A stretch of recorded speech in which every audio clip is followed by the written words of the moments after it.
And now it is my great honor and privilege to introduce you to my publisher and editor, Julian Long. There I am.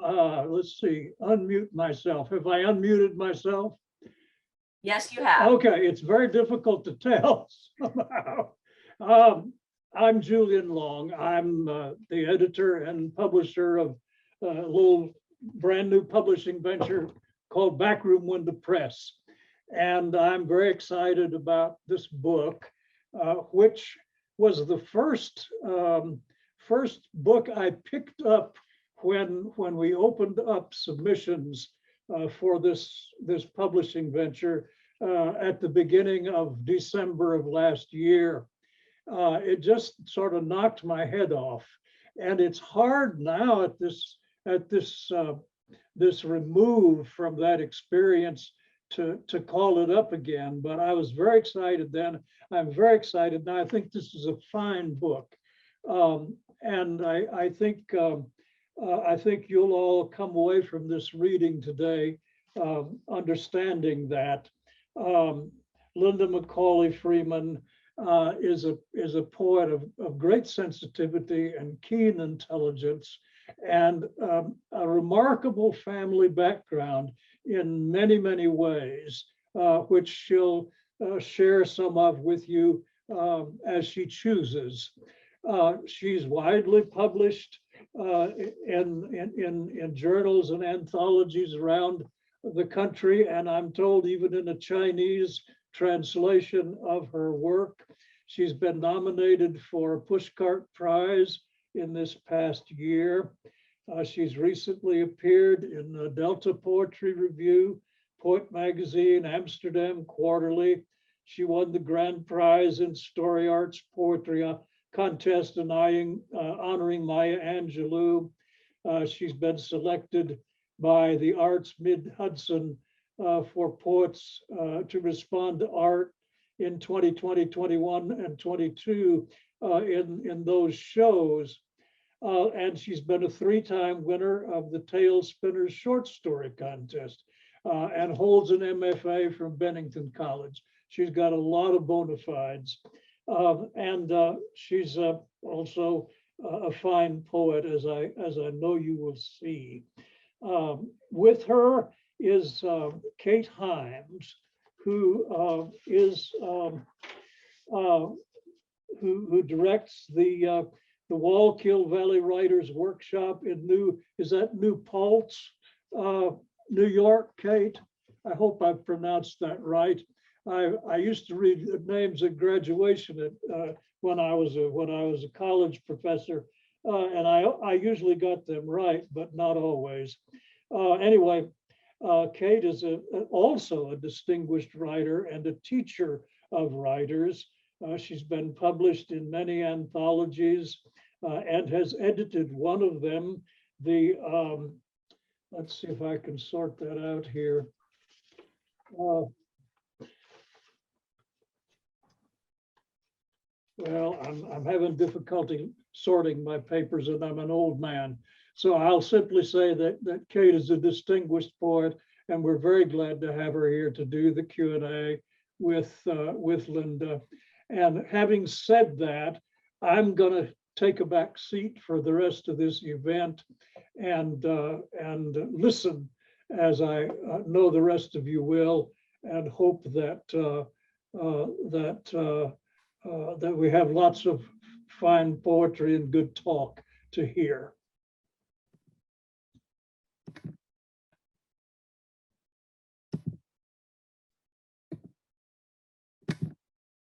Okay.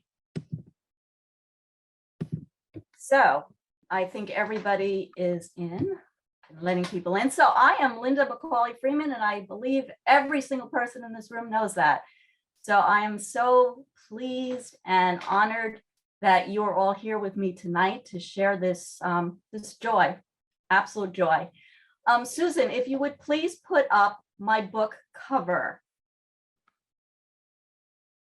So there's an old saying, right, that you can't judge a book by its cover, But in the case of my book, well, I chose this particular cover for a particular reason. And I am hoping Susan's going to be able to put that slide up.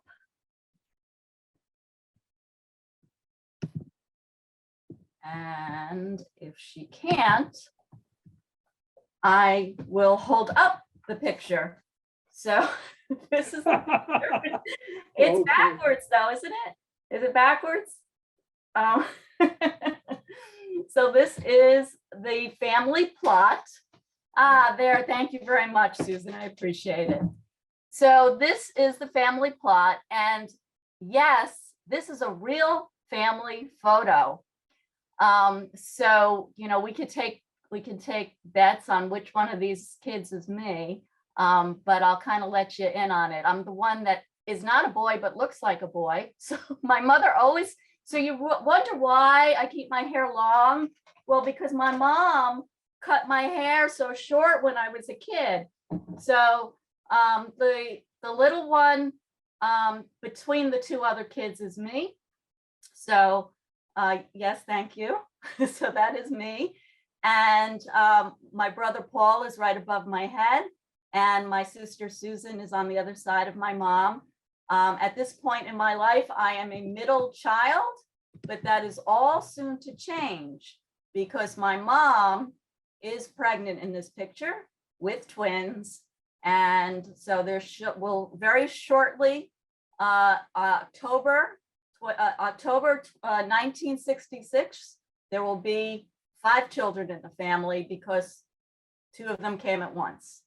So this is taken in 1966. I guess it looks like the summer of 1966.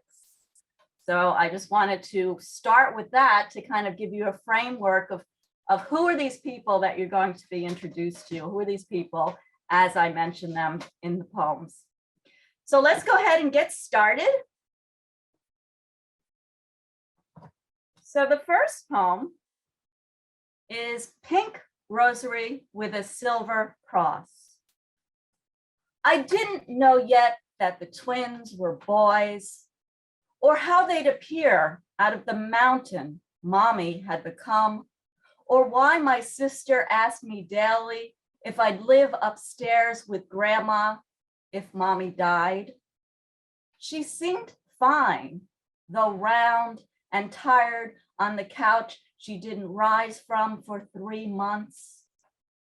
The lady from church cooked and cleaned, scrubbing the floor on hands and knees as if in prayer. The day she left, she placed in my palm rosary beads coiled in a woven wire case, glistening and cold. So there we are with the twins, not quite yet born. The first section of this book is the very young ages. The book actually starts when I'm 4 years old and goes to the present day. So it's really a memoir and poetry. So here I am, still young. Maybe you've experienced something like this. It's called Hot Dog Day. Hot Dog Day. They lined up for them. The $1.50 dog in its bun, milk in the red cardboard pint, a single bag of chips. I wanted not the food, but what it meant, what others had, could afford to have. The one day a month in our small Catholic school my parents scraped to pay for, could not afford even this extra divided among 5 children. This one day when everyone abandoned lunchboxes, flaunted their identical food, my lunchbox still packed, hidden, my sister saying, I'm not hungry, my brother saying, I don't like hot dogs, me saying nothing, the twins too little to know the burning inside, the hollow, unfilled.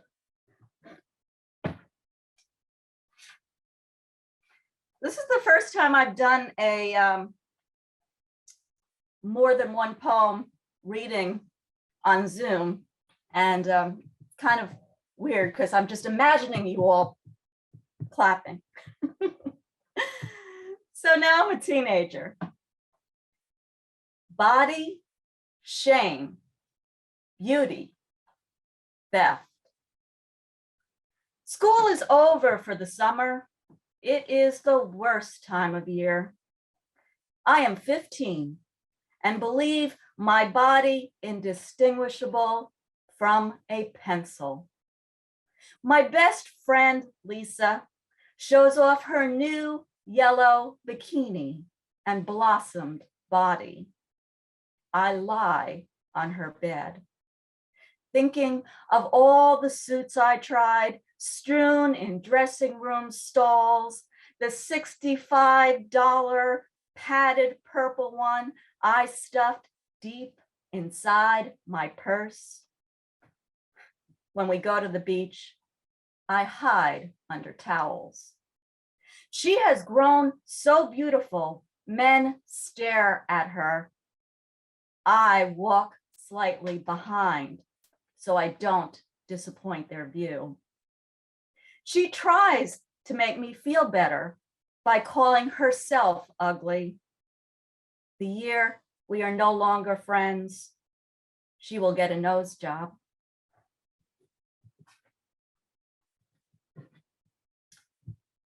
And more body issues. This is called hair. My sister hated the thick Italian army that marched from her head, advanced across her upper lip.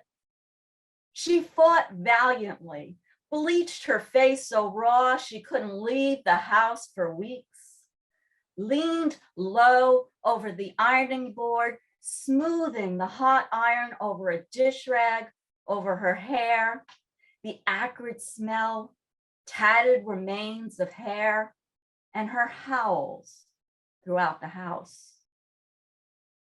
She refused to cut it, instead hid it under a red bandana. I was the one with the good hair. It wasn't enough that I had stolen her status as only child years before. Now I went to school with barely a glance at my hair. It was too stringy, if you asked me. But if you asked my sister, I had been blessed by the gods, and she had once again been forsaken. So now we fast forward through the book, and we fast forward through my life, and I am an adult, and I'm with my parents. So let me introduce you to my parents. My father in particular, who plays a very big role in this book. The photo taken of my parents and me on the gangplank of a restored paddle wheel riverboat.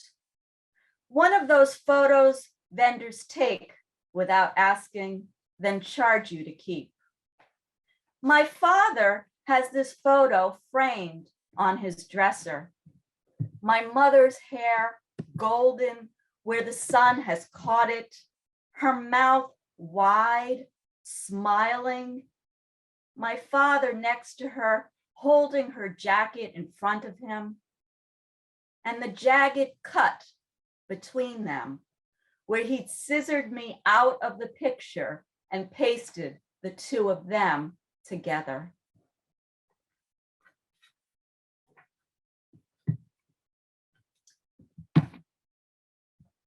Next poem. My father comes to my poetry reading. What did you think? Your poems are like stories. Yes, I say. But real poetry rhymes, he says. I like poems that rhyme.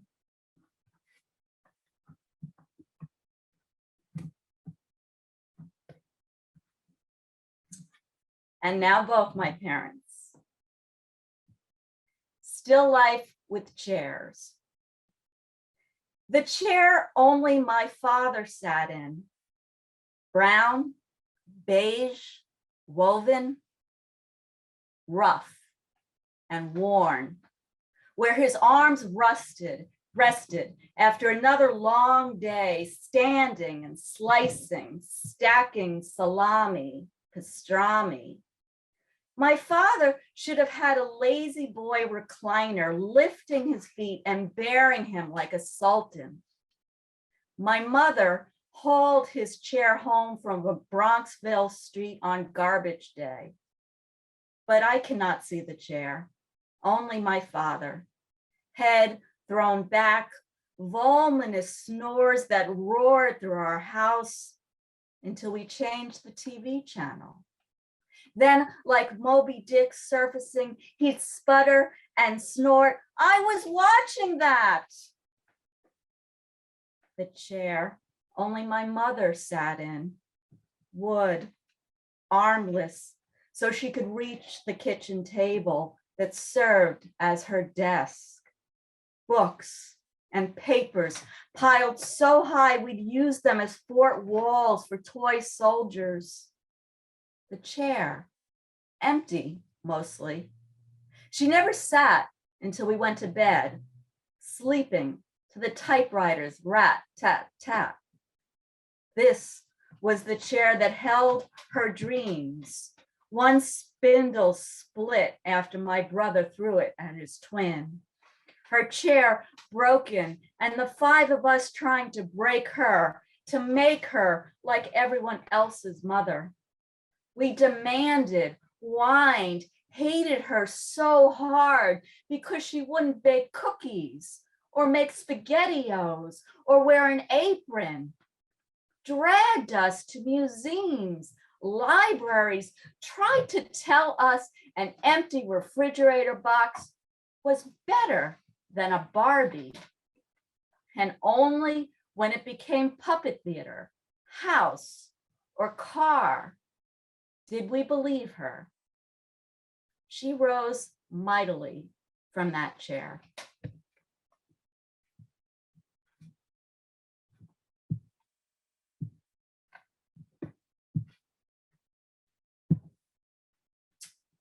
My Italian, Catholic, human rights commissioner mother. Her room empty. I search the nursing home halls panicked. I, the elderly, caved in people, parked around the nurses' station, demand to know where she is. A nurse points to a nearby wheelchair. The woman inside collapsed. My mother. I touch her paper skin, hold her hand, caress the jade Claddagh ring I brought her from Ireland. Her green eyes light, then die. I wheel her back to her room. My mother, my anarchist. I am nobody, she says. I upend my backpack. Her books and papers tumble between the bars of her narrow bed. I hand her a copy of an article she wrote. She reads it twice and returns to me her old self before the fall. She grows angry at her legs, raises her fists, her mouth a hard knot. I will remind her who she is every time she forgets.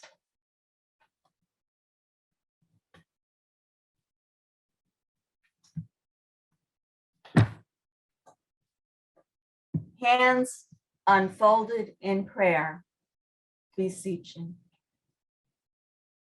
It is a blessing, really, the end, after years of failing.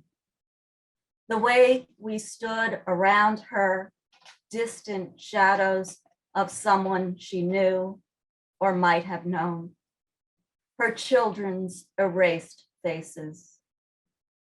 It is a blessing against the glare of a faded light. But this body before me was home. Still, we bless the body. Pack away her lilted laughter, climbing the stairs. Remember the time when, wishing just once to see her again as she was, rising before us to get her work done, comb our hair, hug us long and hard, her voice saying, "Good morning."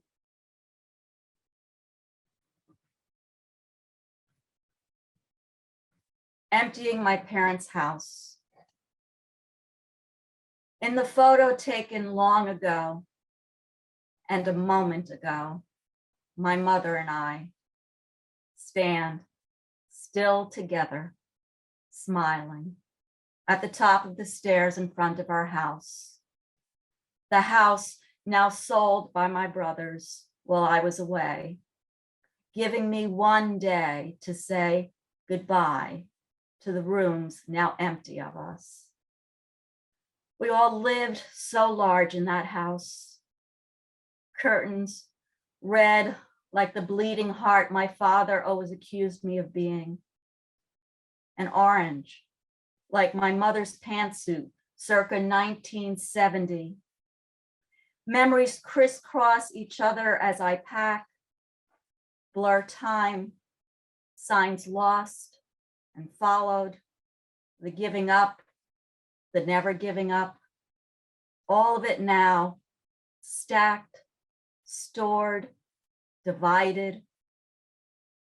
In my old room, the alarm clock ticks. My toes are cold. The scarves my mother had draped by the window flutter from the heating duct below. I watch them lift and surrender. And now we move to the last section of the book. On taking our 84-year-old dad to Six Flags.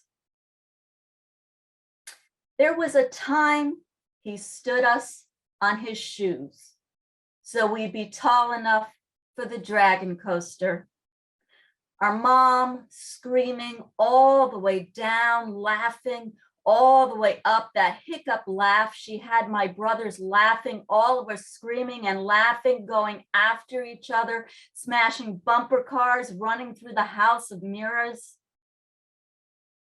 Now he plows his rented scooter through the crowd, leaves it in the middle of the path.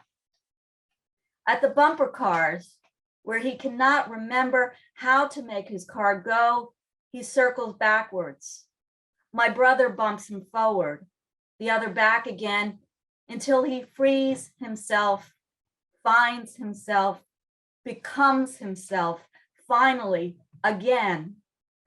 We follow him to the log flume, my brothers holding each elbow as he steps in, sits as I snuggle against him, screaming, laughing, then water-soaked, we head toward the Elvis show. Music so loud, we plug our ears, but he sits up front, mesmerized. Afterward, marvels how well he heard without his hearing aid. Almost too loud, he tells me over and over again as he hops back on his scooter, takes off. Wait, we yell, but he can't hear, can't stop, can only leave us behind. forgetting. It's not that I can't remember her face. A kaleidoscope of pictures pressed into an album in my mind, bunched and indiscriminate. Here, a proud mother. There, a young bride.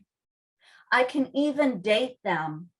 The square black and whites, the faded Polaroids, and the oh, so many Kodak moments, missing hands, heads, or feet.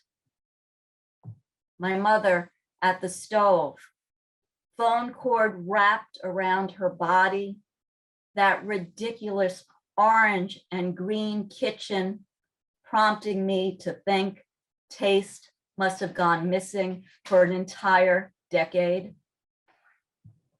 It's not like I don't recall when I hear a high-pitched screech while walking through a playground, the shriek of her laughter on the dragon coaster when we were kids and cajoled her to join us.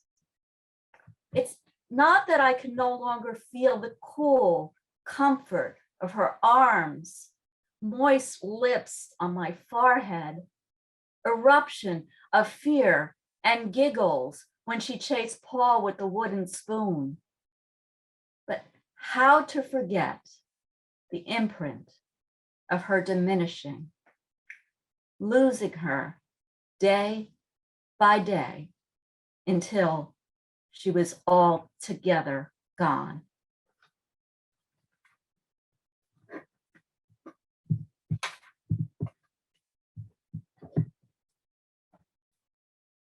So there's a lot of poems that I didn't read that have to do with my sister. The one poem that you did hear was Hair, the beginning one. So this takes place obviously many, many years later, looking back, leaning over infinity. I feel foolish, wasted time, breath, bother. The years my sister and I didn't speak to understand, but to better judge, doubt. How she didn't invite me to her wedding because she knew I would say not to marry him. How I stopped listening because there was nothing about her way of being I could understand. How she would agree with my sage advice, then do whatever she wanted. How I cringed at her choices. How I just let voicemail pick up. How reaching back into our childhood, all we shared was a deep divide. How I envied other sisters, the fantasy of closeness and connection. How she was never my sister, but a weight I carried. How she died alone in her son's living room, and he went to work without noticing.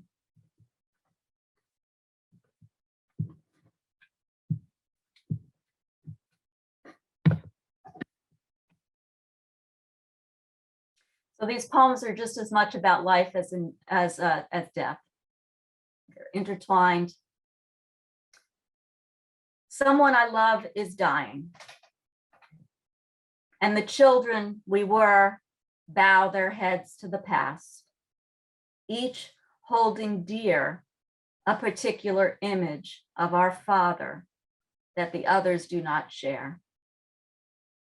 Because I'm older, I've known him longer and different.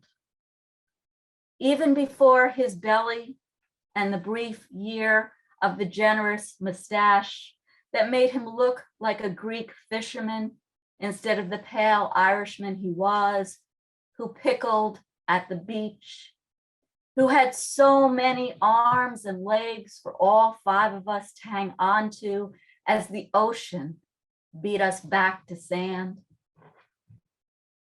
There was the year of teaching me to drive, my fingers gripping the giant steering wheel, his ancient Cadillac, a boat under us, as he instructed me to back slowly into an impossible sleeve. My brothers do not know this particular man in that particular moment, just as I do not know their own moments with our father. When I was very young, before my brothers were born, our father was still our father, shared with my sister. But since she's gone, it's just me and the boys. I've been the only girl for 3 years now. And although my brothers are younger, they live in a kind of masculine authority over me and our father. Our father, whose body is clearly giving up hope. As much as we have seen of our father, none of us have ever seen him like this. And the feeling of not knowing how to save him has each of us by the throat.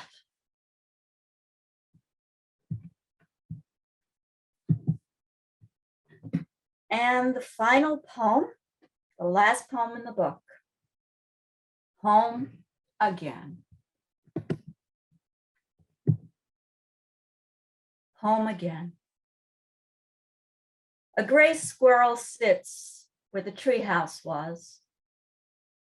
Broken slats nailed to the bark hang loose, as if now even the tree allowed no girls to ascend.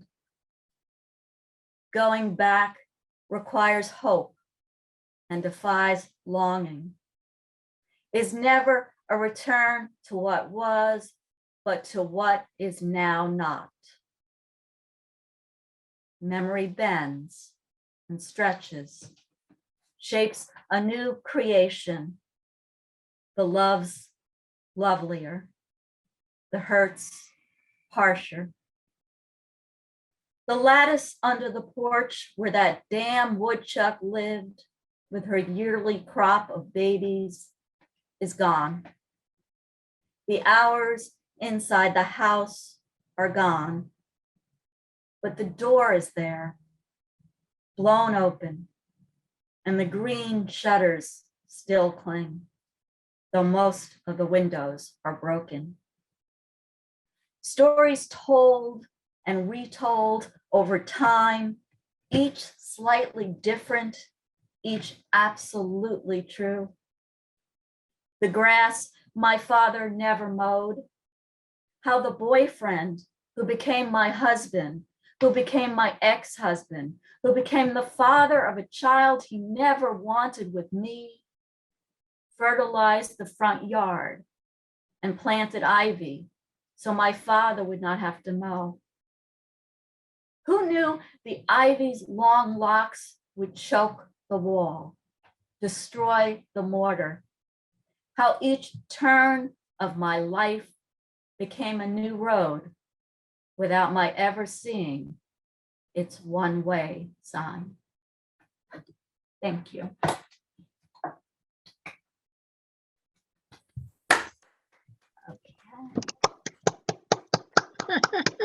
can hear it. I Yes, can hear it. I unmuted for you. Thank you. Thank Linda, I can relate so strongly to the emotions in your poems because I have a sister and whatever family, and they're wonderful. Oh, thank you. Thank you, Barbara. I have tried, I hope successfully, to get you back all into the gallery view. Can everybody see each other in a gallery view, or am I still big on your screen? Somebody tell me. Oh, we're in gallery. We're in gallery. Gallery. Okay, great, great. Wonderful, wonderful. Mhm. Okay, so thank you all. And now you get to do two things. One is you get to hear Kate Hymes interview me or do a Q&A. I'm going to mute everybody else. Hold on. Okay. Otherwise, it sounded like we were in a scary spaceship. Okay. So I am going to spotlight Kate, and I think then I can spotlight myself. So I'm going to add spotlight for Kate, and then I think Kate and I just see spotlighted myself and Kate, and I hope that that's working for everybody else as well. So Kate's going to ask me some questions. I hope I have good answers for them. And then anybody else who has questions or comments or things that they would like to do, we'll come back into the big group hug and take it on from there. So Kate. A beautiful reading, really very well done, Linda. I thoroughly enjoyed it. And it's always a wonder how hearing the poet or the writer read the words aloud, which poetry began at. It's began as an oral form and not as something text written on a page, and how it comes to life in a much different way when you hear that writer speak those words into being. It was beautiful. And I am thrilled that you asked me to join you this afternoon for this discussion of your fabulous book of poetry, The Family Plot. So let's just dive in with some questions. And a fairly standard one that I'm going to ask you first, and then we'll build from there, is how did the book come about? Okay, well, that's a great question. And the answer is the pandemic. So as soon as the pandemic hit, so backing up, I have an MFA in poetry that I got a really long time ago. And those of you who know how long I've been married to Chester, I met him in the MFA program. So it was a really long time ago. And and I've been writing my whole life. So some of these poems in this book are quite old, and some of them are brand new, obviously. When the pandemic hit, I was like, well, this is a great opportunity for me to dig through all of this writing that I had. I had stacks and lots of, I had them on discs, I had everything. So I put together poems and I started categorizing them, and I was like, geez, I have an awful lot of family poems. And so I thought, let me just send these to my family. So I shipped them off in little packets to my family members. And, they were essentially earlier versions of the book, because what happened was that my aunt called me up and she said, my God, these are amazing. This is a book, you should make a book. And I was like, hey, that's not a bad idea. And I kind of have some time now. So I started, I worked for a two years editing the poems and bringing them to a level that I could feel confident to send them to a press and get them accepted. Thank you, Julian. So that's really how they came about. And like I said, they start when I'm 4 years old and they go to the present day, literally the present day. So some of those are very new poems. My father died just in August of this past year. So those of you who write, it's a continuous process. So, and those of you who edit, that's a continuous process as well. And one of the things in my experience with writers is with that when they choose to write memoir, very often it takes the form of prose rather than poetry. And would you speak to that for a moment, why your memoir is in poetic form rather than prose? Right. So I actually didn't know that I was writing a memoir. what I was doing was chronicling my life in the form that I write, which is poetry. And so when it became, this cluster of poems about the family, and I showed it to my husband, the first words out of his mouth was, "This is a family epic." I mean, this is an epic. This is a life epic. This is a life story. And not many poets have the opportunity to do that, because not many poets, a lot of poets publish when they're 20. But I have the great fortune of publishing at an older age. So I have this span of life that I can reflect upon in my form, which is poetry. Okay, and another struggle for many people writing in memoir is memory. The ability to capture memory, the ability to translate memory into story, the considerations of, particularly when the focus is family, the consideration of stories that are told, stories that are not quite the same for all family members, and then stories that are not told. And how did you think about that in the presentation of your collection? Right. So, all I can do as I write is be true to my story. And absolutely, as I reflect, I actually say in the poem about my father, "Someone I love is dying." I do not, they do not know the man in the particular moments that I knew him, and I don't know him in their particular moments. And so yeah, each of us have a different experience of our family, of each other, of our parents. In some cases, just because of age differences. And in our case, the twins are 6 years younger than I am, so they have a completely different experience. So when they read a lot of this work, they were like, "Oh, I don't remember that," or "I didn't know that," or there's entire family members that they don't know that were important in my life when we were little, but then were gone by the time they were little. So there's one poem, there's a lot of poems. I did not read any of the poems today about my brothers. I'm saving them for the events that they're coming to.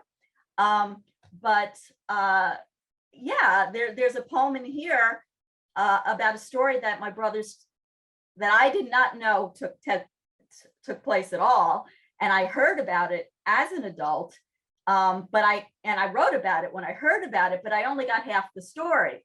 And so when my brother read the poem, he kind of fleshed out the story for me, which was kind of interesting. So there's always that. There's always that. So everybody's memory is different. Everybody's relationship with people are different. There's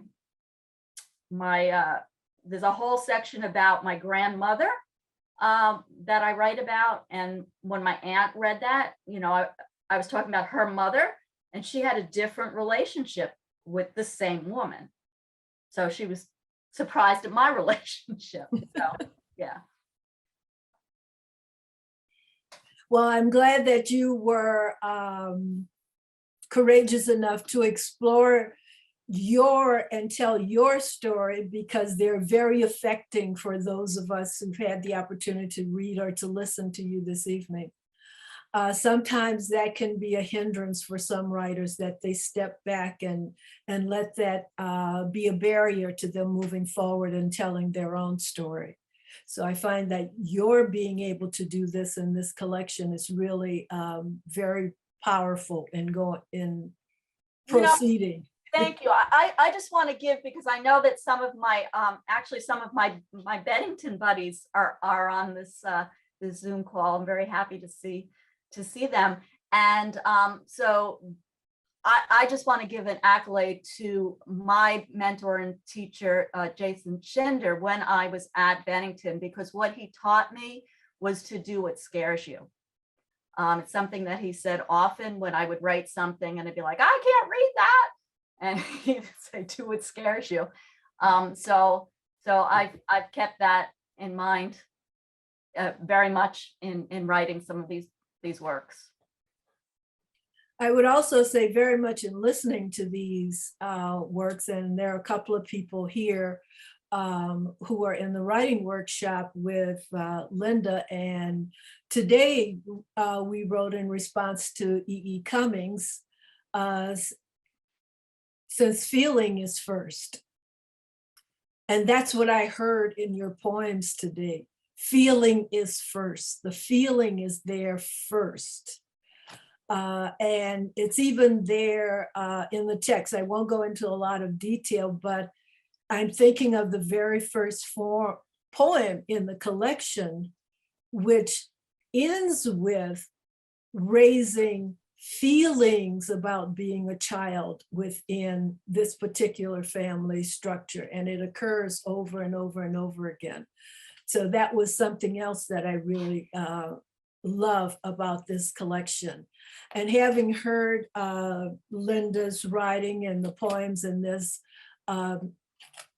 the other thing that I really like, and I wish I had the talent for, one of the things that Linda does so well is how she lands her poems. She resists the temptation to tell the reader or the listener what to think about what she's written.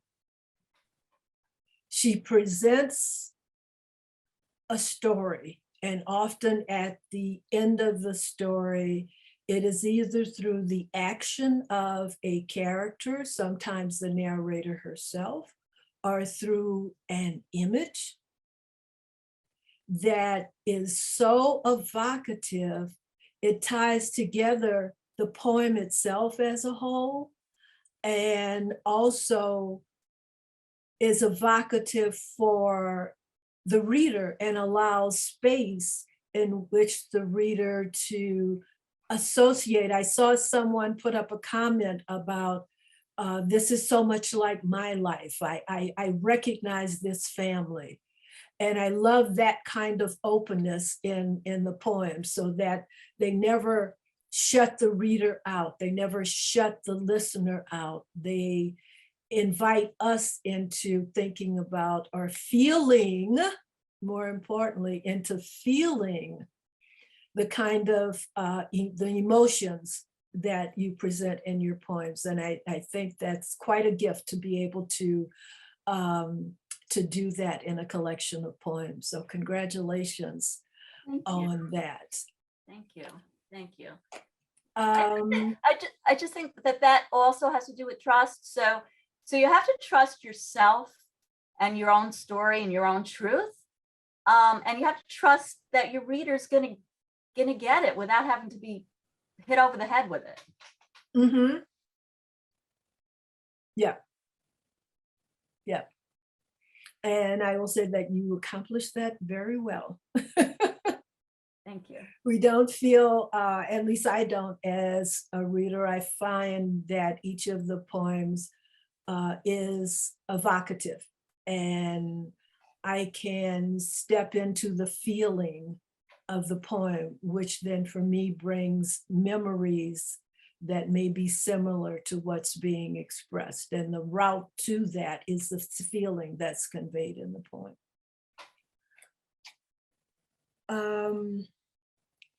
Let's see, I'm not sure, do we have, this is a good time if anyone has any questions that they want to put into the chat that you would like Linda to respond to. And while you're thinking about doing that, okay, Linda, we had talked about this a while ago, but I am going to ask you, is there another poem? Oh, there's a whole bunch of other poems. No, one that you would like to close out our discussion with, and then we'll give our, everyone a chance who has, who thinking about your poems to have an opportunity to put a question or a comment that they would like a response to into the chat. Well, what? That's not in this one. My husband is suggesting a poem that's actually in my next manuscript. Well, why not? I don't have it in front of me. But I will actually, you know what, I'll read the one that you referenced, setting up the book. Sorry, someone just sent. So this is the I read you the last poem. This is the first poem. And it kind of tells you a lot about me. Forgotten. I was told to wait, so I am waiting. All my kindergarten classmates vanish into parents' big, thin beasts. Mothers mid-flight ask, "Are you sure someone is coming?" I nod to each one, stand like a toy soldier outside the gate. My eyes search up and down the city street. The light on the corner keeps turning, green, then red, green, then red. Cars I don't know come and go. The last boy leaves, glances at me, walks away. I miss him.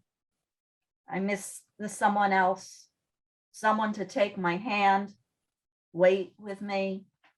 No, I am only 4 going on 5, small, even for small.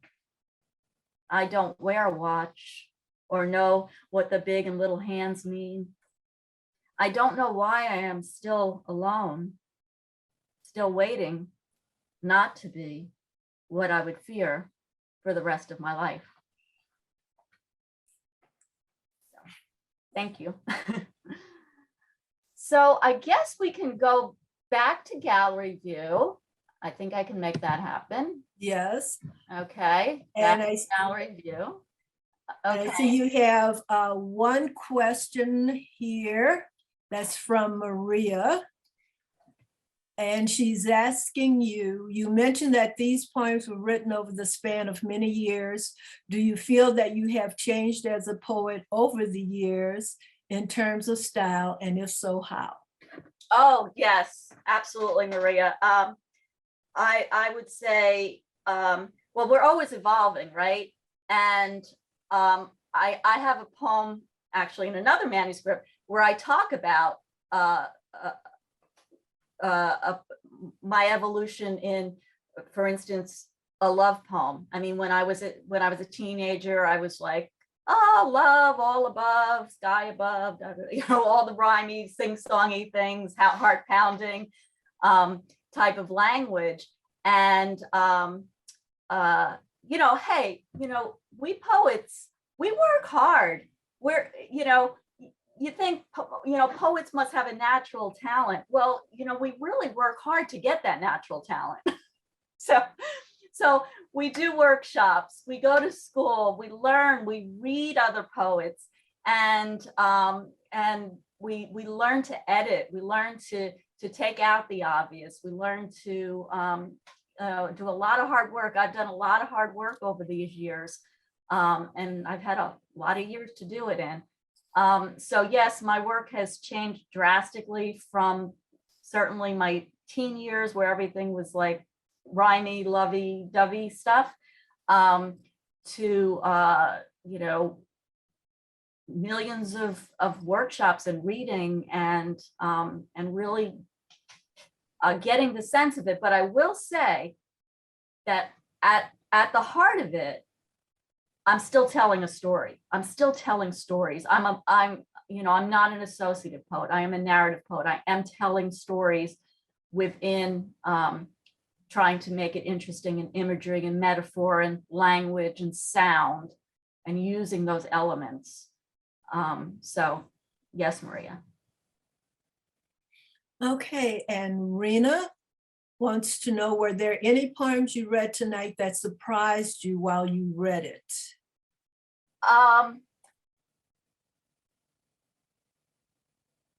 Well, I guess what surprised me is that I've read these poems and edited these poems and worked on these poems like a million times. And what surprised me is that I wasn't bored. I mean, you know, they still feel fresh to me, which is a good thing, right? But what is more particular to Rena's question is every single one of them surprised me when I wrote them. So I am not a poet who comes to the page knowing what I'm writing. I'm a poet who discovers what I'm writing as I'm writing. And I'm just going to give a little plug for Kate. So Kate does the Amherst method. She teaches that, and I do her workshops. They're generative workshops, and I find them very useful in just kind of, you know, taking the plug out of the head and letting whatever pour out, you know, and fixing it later. But that ability to just open it up and see what happens is really important to me as a writer. Okay, and then we have a question from Julia.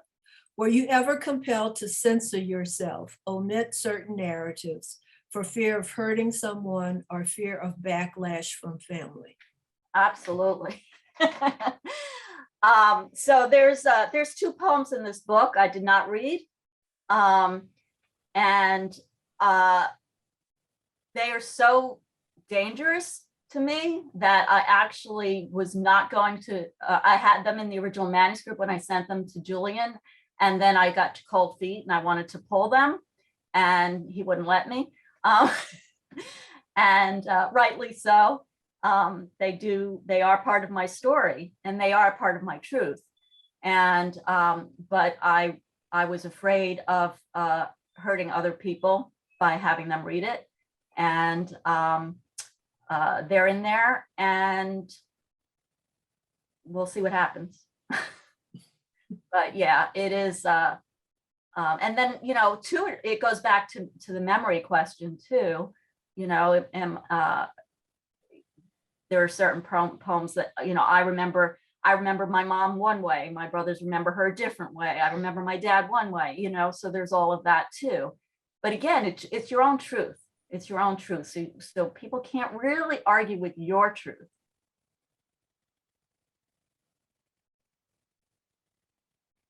Okay, are there any other questions? Any other comments or reactions?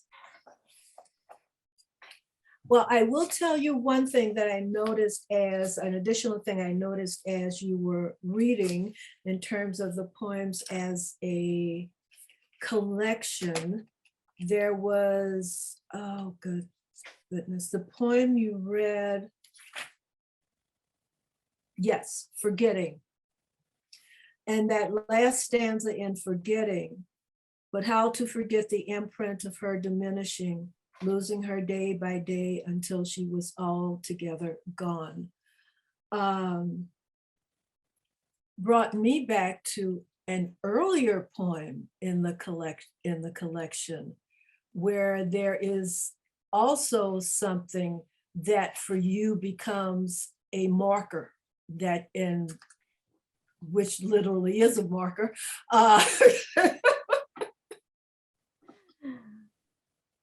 that sustains an image for you, that stays with you. And I think that's maybe one of the things that ties all of these pieces together, because every poem has within it some image, is built out of an image, or there's a core image that's indelible to your experience. And as I said, I hadn't, when you read that aloud, it suddenly clicked in my head, oh, and she says that at the beginning.